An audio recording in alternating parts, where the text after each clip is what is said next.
বাংলাদেশের তরুণ ছাত্ররা তোমাদের যাদের ভবিষ্যৎ আজ অনেক আছে এবং তোমাদের ভবিষ্যতের কথা চিন্তা করতে হবে। তোমরা একটা কথা চিন্তা করে দেখো যে ইংরেজি না জানা আমাদেরকে পার্সোনালি, সমষ্টিগতভাবে, পরিবারগতভাবে এবং সমস্ত জাতিকে কত ক্ষতি সাধন করছে। আমি অনেক দিন আগে তোমাদের একটা এক্সাম্পল দিয়েছি যে একজন আন্ডার গ্র্যাজুয়েট আমি যাদের দোহা এয়ারপোর্টে দেখেছি, একজন বাঙালি আন্ডার গ্র্যাজুয়েট পাশ করা, তার মানে বিএসসি পাশ করা, যে ইংরেজি জানে না, সে ল্যাট্রিন পরিষ্কার করছে।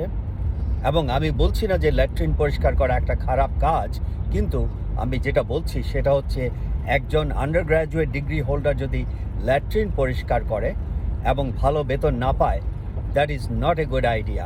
অ্যাট দ্য সেম টাইম একই এয়ারপোর্টে একই সময় আমি একটা ফিলিপিনো মেয়ের সাথে কথা বলেছি, এবং ওই ফিলিপিনো মেয়ে হচ্ছে ও একজন আন্ডার গ্র্যাজুয়েট ফিলিপিন্স থেকে, কিন্তু ও অনর্গল ইংরেজি বলতে পারে, যার ফলে ও একটা ফ্লাইট কোঅর্ডিনেটর হিসাবে কাজ করছে এবং ওর বেতন ওই বাংলাদেশি ভাইয়ের বেতনের 3 গুণ বেশি।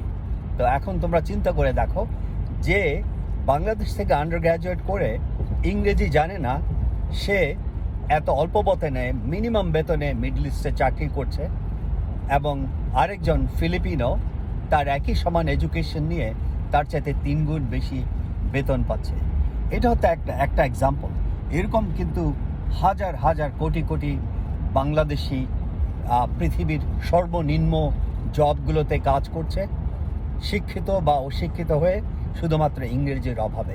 কিন্তু যদি কোনো সার্টিফিকেটও না থাকে, একজন যদি শুধু ইংরেজি বলতে পারে ভালো করে, ওদের জব অপরচুনিটিও অনেক বেশি ভালো যারা ইংরেজি বলতে পারে না তাদের চাইতে।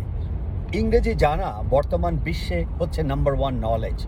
উইদাউট ইংরেজি কোনো সার্টিফিকেটের কোনো দাম নেই, কোনো মানুষের কোনো দাম নেই। এটাই হচ্ছে অপ্রিয় সত্য কথা। খোদা হাফেজ।